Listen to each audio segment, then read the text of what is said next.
السلام علیکم ورحمۃ اللہ وبرکاتہ نحمدہ ونصلی علی رسولہ الکریم اما بعد فاعوذ باللہ من الشیطان الرجیم بسم اللہ الرحمن الرحیم رب اشرح لی صدری ویسر لی امری واحلل عقدۃ من لسانی یفقہوا قولی اللہم اشرح صدورنا للاسلام وزین اخلاقنا بالقرآن ونور قلوبنا بالقرآن اللهم صل على محمد وعلى آل محمد كما صليت على إبراهيم وعلى آل إبراهيم إنك حميد مجيد اللهم بارك على محمد وعلى آل محمد كما باركت على إبراهيم وعلى آل إبراهيم إنك حميد مجيد الحمدللہ چوتھا پارہ سورہ آل عمران اور آیت نمبر 191 سٹارٹ ہو رہی ہے اللہ کے فضل و کرم سے، اور لیسن نمبر ہے ہمارا 76۔ تو سب سے پہلے تجوید کا پورشن ہوگا ان، نون کے اوپر نون مشدد ہے، نون کے اوپر کیا کریں گے؟ غنہ کریں گے۔ فی خلق السماوات، سما ما مایا والا ما جو ہوتا ہے نا، ما ناک میں آواز نہیں لے کے جانی۔ خلق السماوات، وا کو جب ادا کرنا ہے تو وا کو لپس کو گول کرنا ہے۔ فی خلق السماوات والارض، بے شک فی میں خلق پیدائش پیدا کرنا، سماوات آسمانوں کا، والارض اور زمین کا، واختلاف اللیل، واختلاف اور اختلاف یعنی آنا اور جانا، یہ دونوں مختلف ہیں، اور آنا جانا لیل، لیل کہتے ہیں رات کو، والنہار، نہار کہتے ہیں دن کو، لآیات لا یقیناً آیات ہیں، آیات کا مطلب کیا ہے؟ نشانیاں، لیے اولی عقل والوں، اولی والوں، الباب عقل والوں۔ با محاورہ ترجمہ ہے ان فی خلق السماوات والارض، بے شک آسمانوں اور زمین کی پیدائش میں، واختلاف اللیل والنہار، اور رات اور دن کے آنے جانے میں یعنی ہیر پھیر میں، لآیات لأولی الالباب، یقیناً عقل والوں کے لیے نشانیاں ہیں، یقیناً عقل والوں کے لیے نشانیاں ہیں۔ اب اس آیت کریمہ میں اللہ تعالیٰ اپنی نعمتوں کا تذکرہ کر رہا ہے کہ جو لوگ آسمان اور زمین کی تخلیق اور کائنات کے دیگر اسرار و رموز پر غور کرتے ہیں، ساتھ آسمان کی طرف نظریں دوڑائیں، کتنا بلند بغیر ستونوں کے، اور زمین کتنی وسیع زمین جس نے ہر چیز کو اپنے اوپر رکھا ہوا ہے، ہر چیز کا بوجھ وہ برداشت کر رہی ہے، انہیں کائنات کے خالق اور اس کے اصل بنانے والے کی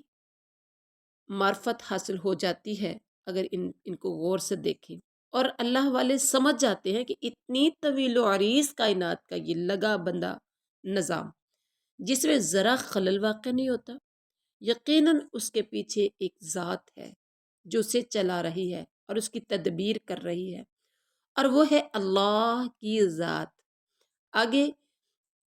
انہیں اہل دانش کی صفات کا تذکرہ فرمایا جو کہ آپ نیکسٹ آیت میں پڑھیں گے، الذین وہ لوگ، یذکرون جو ذکر کرتے ہیں، یاد کرتے ہیں اللہ کو، قیاما و کھڑے ہو کر، قعودا و بیٹھ کر، علی جنوبہم علی پر جنوب پہلو، ہم اپنے، ویتفکرون اور وہ سب غور و فکر کرتے ہیں، فی میں خلق پیدائش، سماوات آسمانوں، والارض اور زمین، ربنا اے ہمارے پروردگار، ما خلقتا ما نہیں، خلقتا تو نے پیدا کیا، ہذا یہ باطل یعنی بیکار، سبحانکا تو پاک ہے، فقینا پس تو ہمیں بچا، عذاب النار آگ کے عذاب سے۔ بامحاورہ ترجمہ کرتے ہیں الذین یذکرون اللہ قیاما وقعودا وعلی جنوبہم، جو لوگ اللہ کا ذکر کرتے ہیں۔ یہ پیچھے کہا تھا لآیات لآیات الالباب، عقل والوں کے لیے نشانیاں ہیں، ٹھیک ہے۔ کیا کہا تھا؟ لآیات الالباب، عقل والوں کے لیے نشانی۔ عقل والے کون ہیں؟ آج جس کے پاس پیسہ ہے، بینک بیلنس ہے، وہ سمجھتا ہے بڑا عقل مند ہے، لوگ بھی اس کو سمجھتے ہیں بڑی عقل مند ہے۔ آپ خود دیکھیے اللہ کی ذات کس کو عقل والا کہہ رہی ہے؟ لآیات الالباب، کون آیات الالباب ہے؟ الذین یذکرون اللہ قیاما وقعودا وعلی جنوبہم، سبحان اللہ، جو اللہ تعالی کا ذکر کھڑے، قیام کھڑے، وقعود اور بیٹھے، اور علی جنوبہم اور اپنی کروٹوں پر لیٹے ہوئے کرتے ہیں، یہ اولی الالباب ہیں۔ اور آگے دیکھیے وَيَتَفَكَّرُونَ، اور وہ غور و فکر کرتے ہیں آسمانوں اور زمین کی پیدائش میں، اور ساتھ ساتھ پھر جب غور و فکر کرتے ہیں تو کہتے ہیں ربنا ما خلقت ھذا باطلا، اے ہمارے پروردگار، تو نے یہ سب کچھ جو بنایا ہے نا بے فائدہ نہیں بنایا، اس کا کوئی نہ کوئی فائدہ ہے۔ سبحانک، تو پاک ہے، تو ہمیں آگ کے عذاب سے بچا لے۔ اب یہاں دیکھیے اولی الالباب کے بارے میں کہا گیا کہ وہ بیٹھتے، اٹھتے، بیٹھتے، کروٹ پر لیٹے ہوئے اللہ کا ذکر کرتے ہیں۔ حدیث میں آتا ہے ان فی خلق السماوات سے لے کر آخری سورت تک، یعنی سورت کے آخر تک، یہ سورت کا آخری رکوع ہے۔ یہ آیات نبی کریم صلی اللہ علیہ وسلم رات کو جب تہجد کے لیے اٹھتے تو پڑھتے، اور اس کے بعد وضو کرتے، یعنی تہجد کے لیے آپ صلی اللہ علیہ وسلم اٹھتے تو اٹھ کے بیٹھ کر یہ آیات پڑھتے، اور پھر اس کے بعد وضو کرتے۔ یہ صحیح بخاری شریف کی حدیث ہے، سبحان اللہ۔ اور اس کے بعد یعنی اس آیت کریمہ میں کیا کہا جا رہا ہے کہ وہ ہمیں یعنی وہ ہم سے دعا مانگتے ہیں، کیا کہتے ہیں؟ اللہ یہ سب کچھ تو نے بے فائدہ نہیں بنایا، تو پاک ہے، بس تو ہمیں آگ کے عذاب سے بچا لے۔ ان 10 آیات میں، ان 10 آخری جو 10 آیات ہے، ان فی یعنی الذین، ان فی ذالک فی خلق السماوات سے آگے، تو ان 10 آیات میں سے پہلی آیت جو ہے، جو ابھی ہم نے پڑھ لی ہے، ان فی خلق السماوات والارض واختلاف اللیل، اس میں اللہ تعالیٰ نے اپنی قدرت و طاقت کی چند نشانیاں، اور فرمایا ہے کہ یہ نشانیاں ضرور ہیں، لیکن کن کے لیے؟ اہل عقل و دانش کے لیے۔ اس کا مطلب یہ ہوا کہ ناجاب بات تخلیق اور قدرت الہیہ کو دیکھ کر بھی جس شخص کو اللہ تعالیٰ کا عرفان حاصل نہ ہو، اللہ تعالیٰ کی پہچان حاصل نہ ہو، وہ اہل دانش ہی نہیں ہے۔ لیکن یہ المیہ بھی بڑا عجیب ہے کہ عالم اسلام میں دانشور کس کو سمجھا جاتا ہے؟ جو اللہ تعالیٰ کے بارے میں تشکیک کا شکار ہو،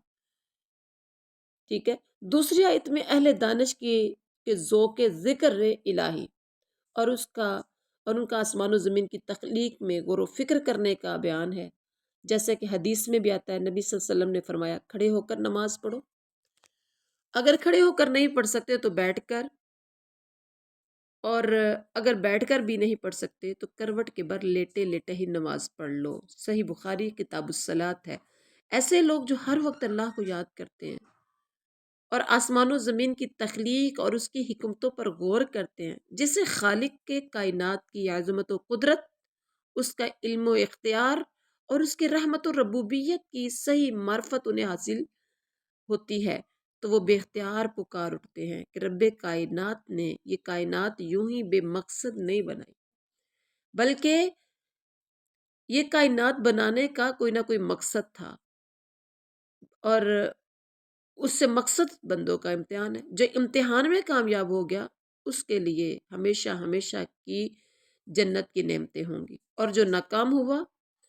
اس کے لیے عذاب نار ہے، اس لیے وہ عذاب نار سے یعنی آگ کے عذاب سے بچنے کی دعا کرتے ہیں۔ اس کے بعد والی 3 آیات میں بھی مغفرت اور قیامت کے دن کی ربنا اے ہمارے پروردگار انکا بے شک تو من جسے تدخلی داخل کر دے نارا آگ میں. اس کو پڑھیں گے تد دال کے اوپر قلقلہ کریں گے تدخلی نارا جسے تو داخل کر دے آگ میں. فقد تو یقیناً اخزیتا تو نے رسوا کر دیا ہو اسے. وما اور نہیں ہے للظالمین ظالموں کا من انصار. اچھا یہاں پر دیکھیں من کے اوپر ہم پہلے نون ساکن کے اوپر کریں گے اظہار من کیونکہ آگے حروف حلقی میں سے حمزہ آ گیا. اس کے بعد نیکسٹ جو نون ہے وہاں پر کریں گے اخفا کیونکہ آگے حروف حلقی میں سے کوئی نہیں ہے بلکہ صاد ہے. من انصار کوئی مددگار. اب با محاورہ ترجمہ کریں گے ربنا انک ما تدخل النار اے ہمارے پروردگار بے شک تو جسے داخل کر دے آگ میں یعنی جسے تو آگ میں داخل کر دے. فقد اخزیتہ تو یقیناً اسے تو نے رسوا کر دیا. وما للظالمین من انصار اور نہیں ہے ظالموں کا کوئی مددگار. یہ پیچھے تذکرہ کن کا ہو رہا ہے؟ لآیات اولی الالباب. اولی الالباب کا تذکرہ ہو رہا ہے کہ وہ اللہ کا ذکر کرتے ہیں کھڑے اٹھتے بیٹھتے لیٹتے ہوئے اور وہ زمین و آسمان کی پیدائش میں غور و فکر کرتے ہیں اور پھر وہ جب دیکھتے ہیں زمین و آسمان کی طرح طرح کی عجائبات تخلیق کو تو پھر کہتے ہیں ربنا ما خلقت ھذا باطلا. اس کے بعد وہ دعائیں کر رہے ہیں کہ ہمیں آگ کے عذاب سے بچا لے. اے اللہ جس کو تو نے آگ میں داخل کر دیا سمجھو وہ تو اسے تو نے رسوا کر دیا اور ظالموں کا کوئی مددگار نہیں ہے. نیکسٹ ہے ربنا اے ہمارے پروردگار اننا بے شک ہم نے سمعنا سن لیا منادین ایک پکارنے والے کو ینادی جو پکار رہا تھا للایمان ایمان کی طرف. ان آمینو کیا کہتا ہے کہ تم سب ایمان لاؤ بربکم اپنے رب پر. فآمنا تو ہم ایمان لے آئے. ربنا اے ہمارے پروردگار فاغفر لنا پس بخش دے ہمارے لیے ذنوبنا ہمارے گناہ. وکفر اور تو درگزر کر دے عنا ہم سے سیئاتنا ہماری برائیاں. وتوفنا اور ہمیں موت دے مع الابرار نیک لوگوں کے ساتھ اور تو ہمیں موت دے نیک لوگوں کے ساتھ. بامحاورہ ترجمہ کریں گے اے ہمارے پروردگار ربنا اننا سمعنا منادیا ینادی للایمان اے ہمارے پروردگار ہم نے سنا کہ منادی کرنے والا بآواز بلند ایمان کی طرف بلا رہا ہے. کیا کہہ رہا ہے کہ لوگوں اپنے رب کی طرف آ جاؤ. ان آمینو بربکم اپنے رب کی طرف ایمان لاؤ تو ہم نے کیا کیا فآمنا تو ہم نے اس کے آواز سن کے ہم ایمان لے آئے. ربنا اے ہمارے پروردگار فاغفر لنا تو ہمیں بخش دے ہمارے گناہ اور ہم سے ہماری برائیاں دور کر دے اور ہمیں نیک لوگوں کے ساتھ موت دے. یہ دعا مانگتے ہیں. اور اگلی آیت میں ہے ربنا اے ہمارے پروردگار وآتینا اور دے ہمیں ما جس کا وعدتنا تو نے وعدہ کیا ہم سے علی رسولک اپنے رسولوں کی زبان پر. ولا تخزنا اور تو ہمیں رسوا نہ کرنا ولا تخزنا اور تو ہمیں رسوا نہ کرنا یوم القیامہ قیامت کے دن. انکا بے شک تو لا تخلف المیعاد بے شک تو خلاف نہیں کرتا وعدے کے. با محاورہ ترجمہ کیا کریں گے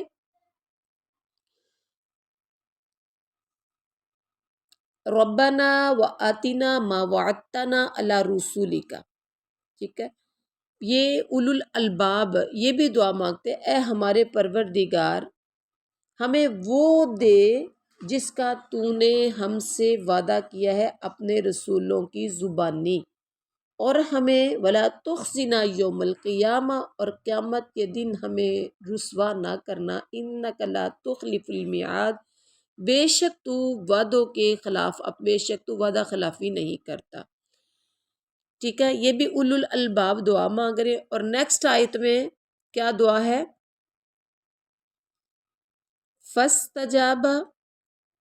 فاستجابا تو قبول کر لی، لہم ان کی دعا، ربہم ان کے رب نے، انی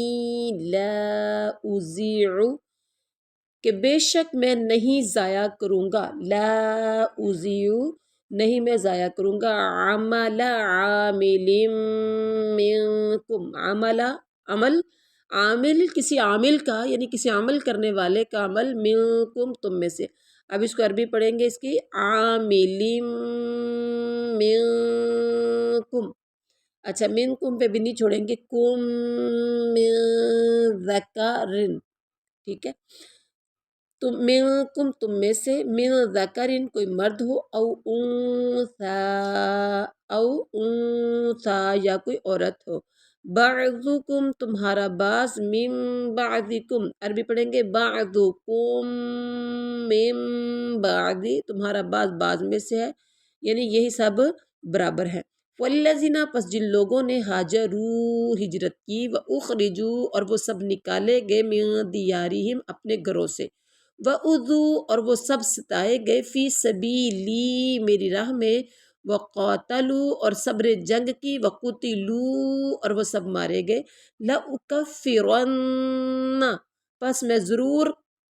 مٹا دوں گا، میں دور کر دوں گا، عنہم ان سے، سیئاتہم ان کے گناہ، وَلَأُدْخِلَنَّهُمْ اور میں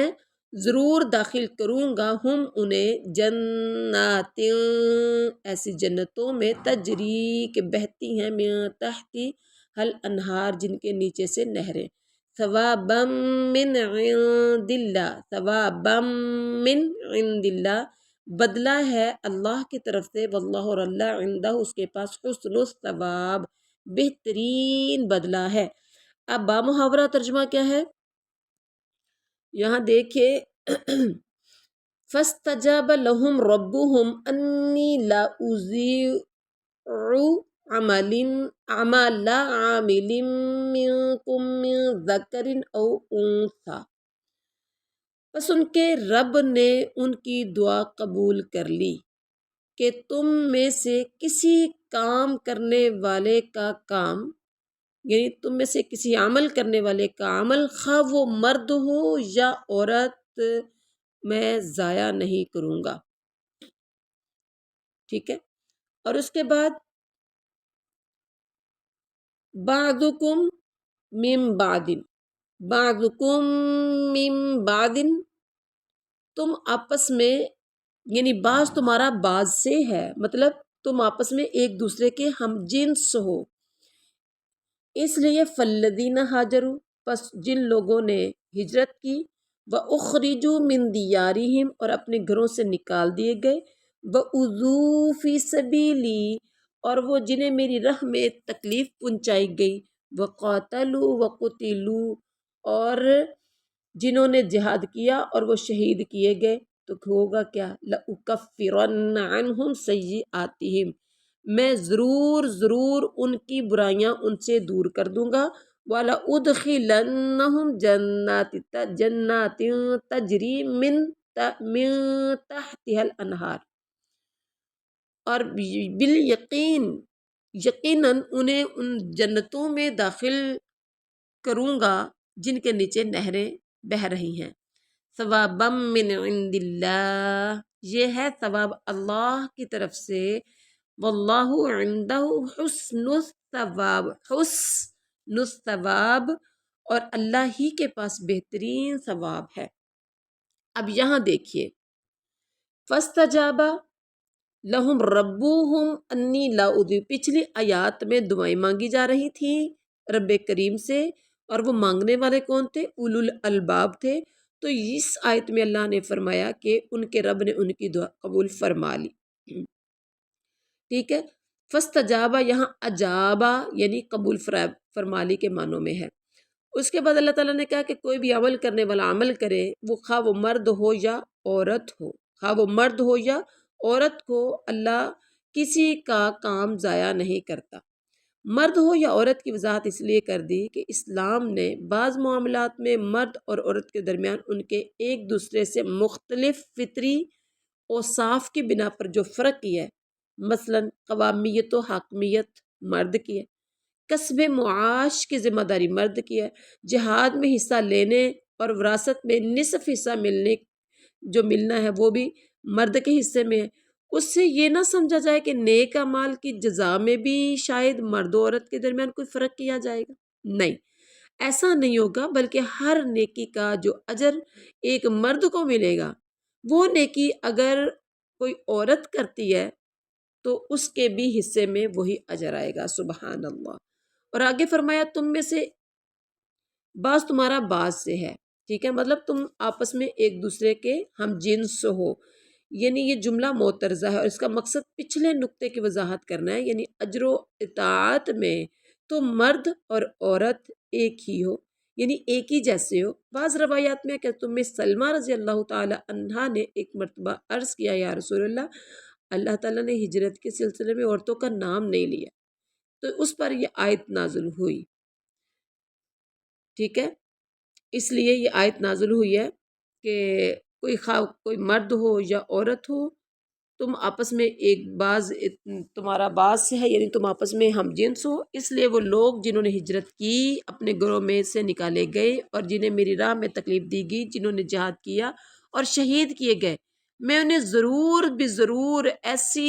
ایک تو ان کی برائیاں دور کر دوں گا اور انہیں ایسی جنتوں میں لے جاؤں گا جن کے نیچے سے نہریں بہتی ہیں، جن کے نیچے سے نہریں چلتی۔ اس کے بعد ہے لا یغرنک،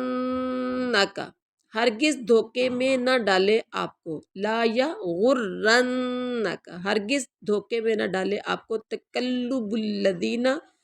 ادھر ادھر پھرنا ان لوگوں کا، کفرو، جنہوں نے کفر کیا، فی البلاد، شہروں میں۔ اب محاورہ ترجمہ کی طرف آتے ہیں، تجھے کافروں کا شہروں میں چلنا پھرنا فریب میں نہ ڈالے، یہ بات کیوں کہی؟ اس لیے کہ خطاب اگرچہ نبی کریم صلی اللہ علیہ وسلم سے ہے، لیکن مخاطب یہاں پوری امت ہے۔ شہروں میں چلنے پھرنے سے مراد تجارت و کاروبار کے لیے ایک شہر سے دوسرے شہر، ایک ملک سے دوسرے ملک جانا ہے۔ یہ تجارتی سفر و وسائل، یعنی سفر اور وسائل، دنیا کی فراوانی اور کاروبار کی وسعت و فروغ کی دلیل ہے۔ اللہ تعالیٰ فرماتے ہیں یہ سب کچھ عارضی ہے اور چند روزہ فائدہ ہے، اس لیے اہل ایمان کو دھوکے میں مبتلا نہیں ہونا چاہیے، اصل انجام پر نظر رکھنی چاہیے جو ایمان سے محرومی کی صورت میں جہنم کا دائمی عذاب ہے، جس میں دولت دنیا سے مالا مال یہ کافر مبتلا ہوں گے، ٹھیک ہے۔ کئی جگہوں پر اس مضمون کو دہرایا گیا قرآن پاک میں، سورۃ المومن کی آیت نمبر 4 میں اللہ تعالیٰ فرماتے ہیں کہ اللہ کی آیتوں میں وہی لوگ جھگڑتے ہیں جو کافر ہیں، بس ان کا شہروں میں چلنا پھرنا آپ کو دھوکے میں نہ ڈالے۔ اور سورۃ یونس اور اسی طرح سے سورۃ لقمان میں بھی اسی طرح سے ہے کہ یہ دنیا کا فائدہ جو ہے یہ تھوڑا ہی ہے اور تمہیں ہماری ہی طرف آنا ہے۔ اور نیکسٹ آیت میں ہے متاع قلیل، متاع قلیل، یہ فائدہ ہے تھوڑا سا، ثم پھر مأواہم جہنم، پھر ٹھکانہ ان کا جہنم ہے، وبئس المہاد، اور بہت برا ٹھکانہ ہے۔ با محاورہ ترجمہ، متاع قلیل ثم مأواہم جہنم، یہ تو بہت ہی تھوڑا سا فائدہ ہے، اس کے بعد وبئس المہاد، اس کے بعد ان کا ٹھکانہ تو جہنم ہے اور وہ بہت بری جگہ ہے، ٹھیک ہے، یہ بہت تھوڑا فائدہ ہے۔ مطلب اس کا کیا ہے کہ یعنی دنیا کے وسائل، آسائشیں، سہولتیں، فیسلٹیز اور اسی طرح سے بہت سی لگژری لائف، سب کچھ بظاہر کتنی ہی زیادہ کیوں نہ ہو، ٹھیک ہے، در حقیقت اصل میں ریئلٹی میں کیا ہے، یہ متاع قلیل ہے، کیونکہ بالآخر انہیں ختم ہونا ہے، جو چیز ہے اس نے ختم ہو جانا ہے، اور ان کے لیے بھی فنا ہونے سے پہلے وہ لوگ خود فنا ہو جائیں گے، چیزیں فنا ہو نہ ہو انسان خود فنا ہو جائے گا، جو ان کے حصول کی کوششوں میں اللہ رب العزت کو بھی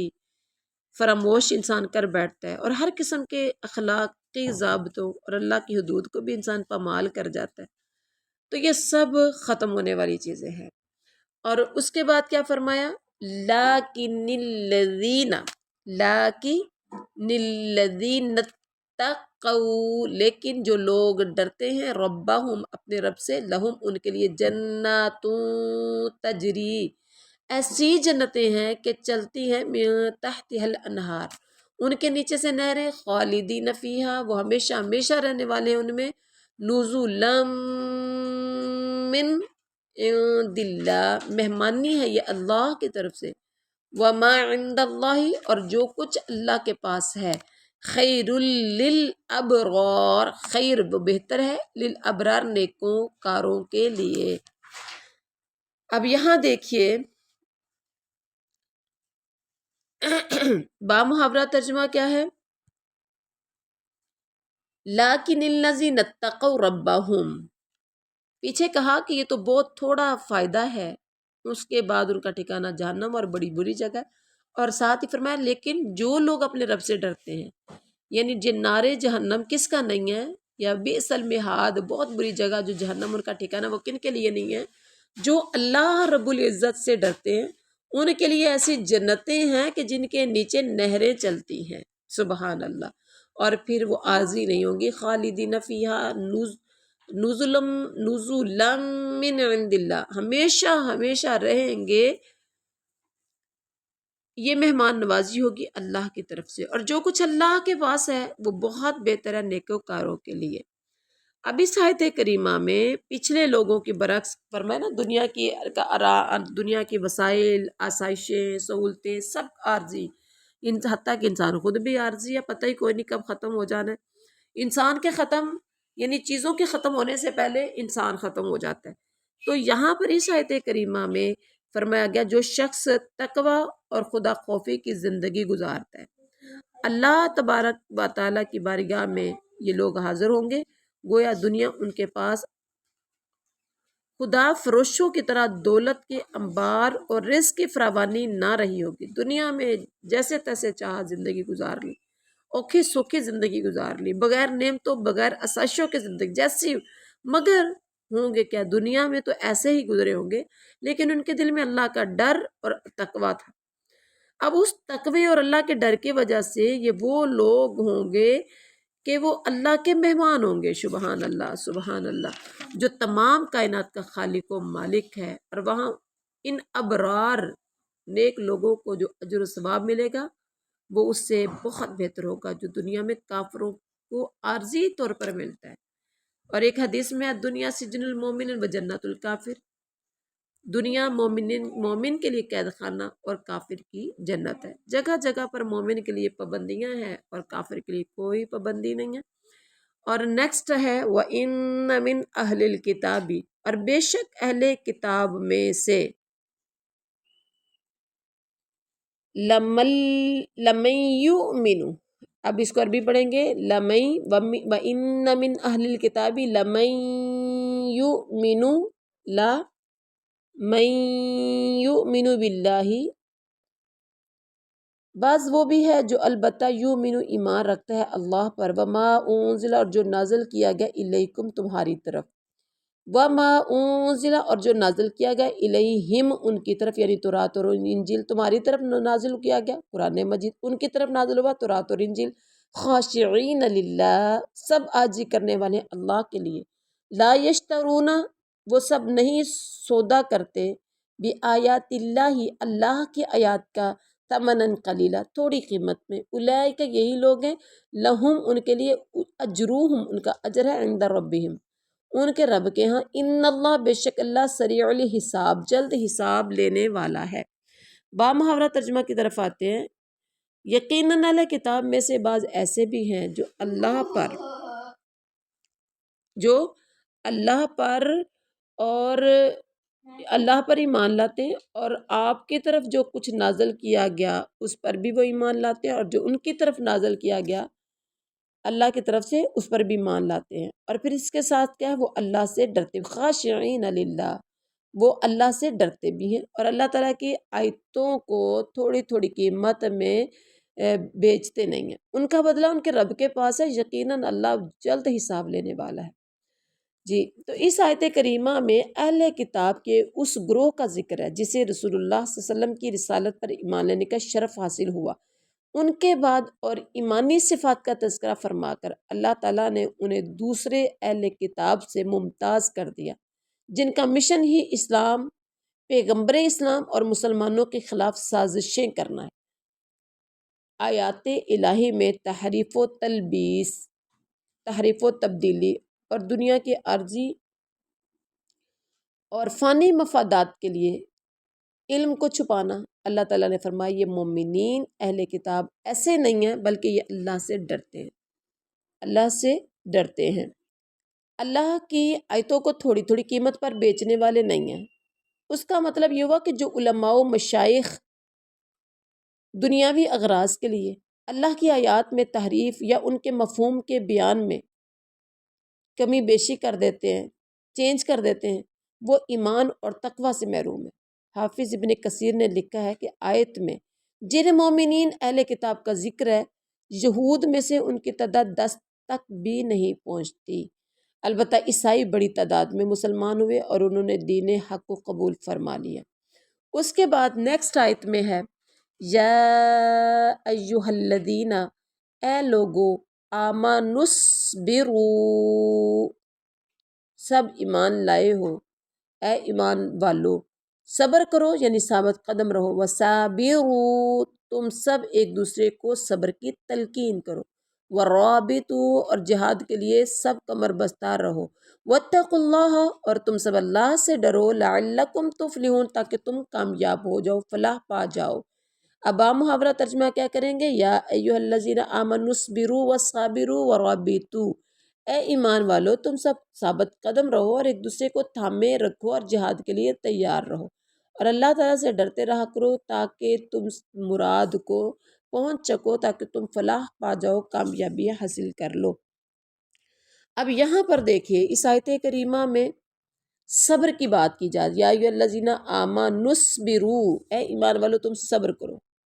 صبر کرو یعنی طاعات کے اختیار کرنے اور شہوات و لذات کو ترک کرنے میں اپنے نفس کو مضبوط اور ثابت قدم رکھو، ٹھیک ہے۔ صابرو، یا ایھا الذین آمنوا اصبروا وصابروا، صبر کرو، وصابروا، اور ایک دوسرے کو صبر کی تلقین کرو اور ایک دوسرے کو تھامے رکھو،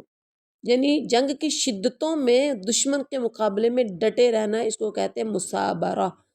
یہ صبر کی سخت ترین صورت ہے، اس لیے اسے علیحدہ بیان فرمایا۔ رابطو، میدان جنگ یا محاذ جنگ میں مورچہ بند ہو کر ہمہ وقت چکنا اور جہاد کے لیے تیار رہنا، ٹھیک ہے، یہ مرابطہ ہے۔ رابطو، یہ بھی بڑے عزم و حوصلے کا کام ہے، اس لیے حدیث میں اس کی بڑی فضیلت ہے۔ رباط یوم فی سبیل اللہ خیر من الدنیا وما علیہا، اللہ کے راستے میں جہاد میں ایک دن پڑاؤ ڈالنا یعنی مورچہ بندی کرنا دنیا و ما فیہا سے بہتر۔ اس کے علاوہ حدیث میں مکارہ یعنی ناگواری کے حالات میں مکمل وضو کرنے، مسجدوں میں زیادہ دور سے چل کر جانے اور نماز کے بعد دوسری نماز کے انتظار کرنے کو بھی رباط کہا گیا ہے، رباط۔ تو یہ تھا آج کا ہمارا سبق۔ سبحان ربک رب العزت عما یصفون وسلام علی المرسلین والحمد للہ رب العالمین۔